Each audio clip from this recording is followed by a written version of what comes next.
Hey everybody, Professor Smith here. Sorry I'm not in a collared shirt. It is a little cold in my house today, so I went with the hoodie look. I hope that's okay. So today's video and the material that I'm going to be posting with it is a bit more information on research questions, why they're important, how to develop them, and what we get out of them once we have them. So I feel like I've tried to stress it with the discussions and the journal and some other stuff I've said, but let me stress it again right here, right now. In order for you to do a good job on a research project, when I say a good job, I mean that you have strong resources, that it's well written, that it makes sense, that you have a clear-cut argument, that it's well thought out, that it's organized. In order for you to do any and all that stuff, you need a research question. Without it, your papers will typically be very general, all over the place, will make huge leaps in ideas between paragraphs. Having a well thought out, reasonable, detailed, and researchable research question is utterly essential. I gave us our last question for the most part for the first project. Analyze this piece of fake news and tell me what you learned from it and how we could avoid it in the future. All right? It's leading your research so you know what to choose. So the reason we need a research is for that exact reason. It gives you what to research, it gives you what to think about, it gives you what to write, it helps you with your thesis statement. So it's all this stuff that is really important that you need in order to begin, go through, and finish your research that you can't get without it. Because if you were to go and type into Google COVID and the economy, you are going to get hundreds of thousands, if not millions, of results on all aspects of COVID and the economy, whether it's in this country or whether it's in another country. I was hoping that became a little bit clear to you if you if you participated in your journal entry last week, where I asked you to read an academic article explicitly outlining and highlighting, in general, many aspects of how COVID has affected the economy. Now, in order to do your research project for this project, you would have chosen one of those specific things to focus on, whether it's the economy, COVID, and sports, whether it's the economy, COVID, and education, whether it's the economy, COVID, and healthcare. But you would be focusing on one bit of that. Again, if you type into Google just something general, you're going to get a lot of general results. And you're going to be forced to scroll, click, and it makes your life difficult. It makes your life hard. Then take it even from there, right? Your research is hard. What are you going to write about in your paper? You might be able to come up with a very general introduction. The COVID has affected our economy in so many ways, like this, and then a really general thesis statement about about COVID being bad for our economy, and then think about what the rest of your paper is going to be. Think about from paragraph to paragraph. Is one going to be on financial institutions? Is one going to be on stimulus checks? Is one going to be on small business? Is one going to be on home delivery? So I remember very, very clearly, I don't remember her name, I don't remember exactly how long ago, but I remember very clearly sitting with a student and her saying, I want to do a paper on animals and animal rights. I'm like, that's a great topic, but it's very broad, it's very general. Are there certain animals you want to focus on? Is there a certain aspect of animal rights that you're interested in? Are you interested in, let's say, for instance, animal testing, or hunting, or safaris, or poaching, or pets, exotic pets? Well, what are you interested in specifically? She said, well, everything. And I said, you can't do that. Please pick. She said she was going to, and then she wrote her paper, and one paragraph was about killing whales and dolphins in certain countries, like certain Asian countries, and the Faroe Islands up north. Another one was about illegal poaching. Another one was about fur. And so, yes, there is a connection, animals, animal rights, but it's very loosely based where it's almost as if you're reading a pamphlet or you're reading a website and you're just clicking to different pages. So there is a connection because it's all on one site. It's all thematically linked, but they're all different pages and they don't necessarily directly connect with each other. When you have a clear-cut research question that is specific, you're not going to run into that issue because you really know what you're focusing on. I usually give the examples of if you've seen certain horse and carriages. I know in the city at certain times when they put the horse blinders on so they're only able to see and focus on what is in front of them. A research question is like that. It gives you that very clear, very specific focus. So when you go and research, you know what you're looking for. When you sit down to write, you know what you should be writing about rather than, what do I write about? I can write about almost anything. What do I do? So, if you haven't watched the 3 little videos, I think they're very interesting. I also think they're more helpful than anything else in terms of helping you understand how to develop this. If you went through your journal entry from last week, I'm hoping that it's a little bit clearer and that you have a at least semi-decent research question. Typically research questions start broad because you don't really know what you want to do. You say like, I'm interested, I want to do a paper on COVID and the economy, ? And then you start to do more research on COVID and the economy and you find an academic article like the one we looked at, and then you read the academic section and start to say, how has COVID affected the athletics industry, ? And so as I do more research on that, then I finally will hopefully get to something more specific where I maybe ask something along the lines of, how can we make sure players are taken care of even when their sports aren't running during COVID times? ? It's very specific. So I want to get into, I'm going to flip from me to, I don't want to do the pointy thing, but I'm going to flip to my computer screen to show a few things. And I'm hoping this gets us, again, a little bit more comfortable with developing our research questions, because for this project, you have to develop your own. For a lot of research that you will do moving forward in your education, you have to do the same thing as well. So let's switch. See you in a second. Well, yeah. Okay, so I'm going to provide either documents or links with the video, so if you're taking notes and you don't catch everything, that's fine. Everything will be provided to you. So 5 things at the top, right? Clear, focused, concise, complex, and arguable. These are the elements of a good research question. If you want to know if you've written a fairly decent or a good research question, you should be able to look at all these sections, and we'll go over them.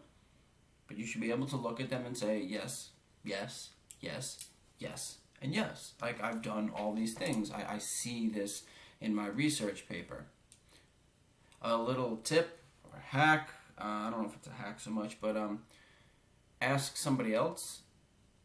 Maybe somebody in your class, somebody in a higher grade, even somebody who just doesn't know much about writing research. Ask them, like, yo, what do you think of this question? Does this make sense to you? And if they can answer these things, then chances are you have a decent research question. So first and foremost, your research question must be clear.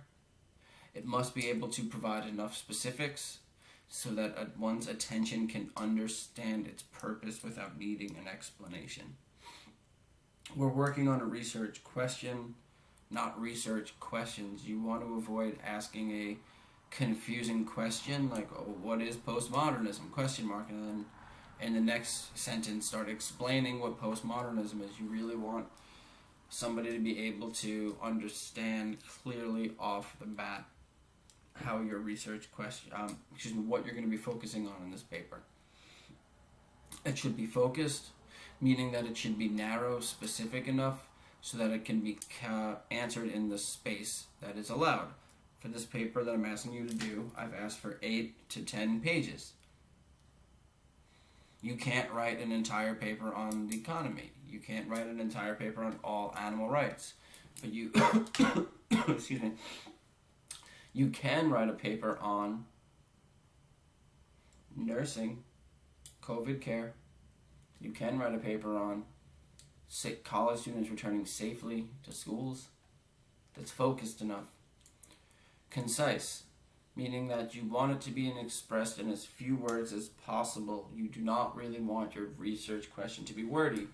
Typically, the wordier it gets, the more confused you're going to be in terms of answering and research, as well as your reader as well. So we try and keep it simple. Your question needs to be somewhere between, well, let me rephrase that simply. Your question needs to be able to be answered in a complex way. Is Coca-Cola bad for the human body? This might sound like a good research question, but might not be the best because it has a clear-cut answer. Yes. Yes, Coca-Cola is bad for the body for many reasons. Is smoking bad for lungs? Yes. Research paper over. No, I mean, yes, here's a source, research paper over, right? You don't want to be able to answer your research question with a simple yes or no. You want to be able to say yes but or no but, or be able to give a little bit more specifics on what it's going to be. Like, should we allow for, once campus opens, should we allow smoking sites on campus? You're not just going to really want to answer yes, you're going to want to answer that smoking sites are a good idea because it will prevent smokers from smoking all over the place. Lastly, you want to make sure that your research question is something that is arguable. What does it mean to have an argument? An argument is something that somebody can argue. Ha ha ha, right now. So an argument is a claim that a person is going to make that isn't completely definitive truth. It's a claim that a person makes where you or I can say, I don't think that's true and I don't think that's true because. A fact is, we need air to breathe. People need food to live. People need water to live. Kittens and puppies are cute. Those are facts. Something that's arguable is all students in high school, junior year, should be going to a slaughterhouse to watch an animal be butchered. I could argue why that's a good idea. And I'm sure there's a lot of you who would argue that that is a bad idea. So your research question can't be, is the earth round? Yes. There are some flat earthers out there who believe that it's not, but most, if not all, leading and important and valuable research suggests that the earth is in fact round. Right? If you can say that your research question has these 5 components, chances are you have a good research question. Another way to sort of judge and another way to gauge the quality of your research question, for me personally, having these 3 things in there ensures that I am definitely on the right track for what I am doing. So, we talked a little bit above about being focused. I talked a little bit earlier about being specific. How do you know if you're being specific enough? You ask these 3 questions to yourself, right? So you will have already posed your research question and then you pose these things. So what is the problem? This is why we can't just do a research paper on COVID and the economy. Okay, what's the problem? We know the economy is suffering, but it's suffering in many ways for businesses, for people, for corporations. So what is the problem that you want to focus on? Well, I want to focus on people being evicted from their homes. I want to focus on corporate bailouts. I want to focus on corporate tax exemption. I want to focus on stimulus checks. But like, what is the problem? 2, who is the problem affecting? So you wouldn't even, so if you've nailed on, I want to work on, the economy, and I want to do, the problem is, do stimulus checks work? Okay? But who are we talking about? Do you want to talk about all Americans? Because not all Americans are the same in terms of socioeconomics. So do you want to talk about if they are beneficial to wealthy people, rich people, people who make over X amount of dollars, or what have you? In certain cases, you can say, do stimulus checks affect the American people? Like, do stimulus checks benefit and help the American people avoid going under, crashing during these horrible times? Something like that could work, because we have what the problem is, and we have who's being affected. In some instances, you can be more specific and talk about the rich or the lower individuals on these socioeconomic rungs. Lastly, and this one is, this one is a little bit more confusing. Trying to build into your research question why a person should care. So if we're just saying, I'm interested in stimulus checks, I'm interested in the American people.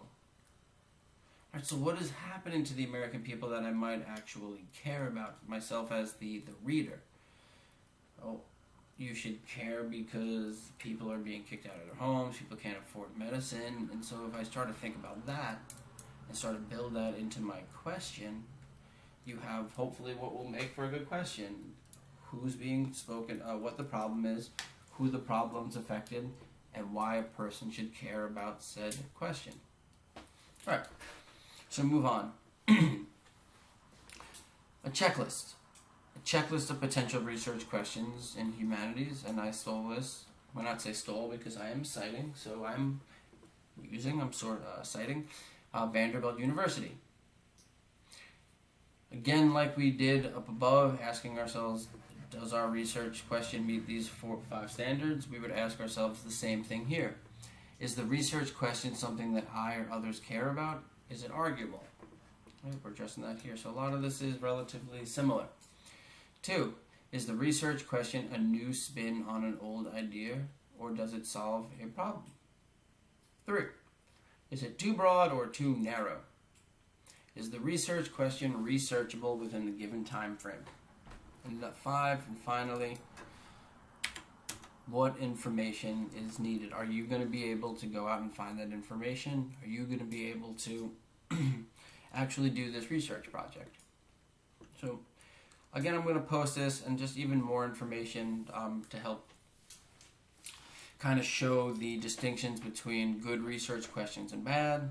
A good one is going to have no simple answer, one that is open-ended. A bad research question has a simple yes or no answer, or something that can be answered in a list. A good research question is researchable, meaning that you can go out and find the answers, the data. There's books, there's studies, there's reporters. Bad research is something that cannot be answered, something that's inaccessible. You can't do research. A good research question opens the door for other areas of inquiry or research, meaning that you're working within a subject, you're working within a theme. So by you doing COVID and masks in school, it opens up the research to other areas of like teachers wearing masks or what have you. 3 often begin with why, how, what, or which. A bad research question often begins with who, when, where, and how many. A good research question passes the so what test. Why is somebody going to find this interesting? A bad research question is not really one that interests anybody all that much. All right, so I'm going to save this and post it, but let's look at something else together, shall we?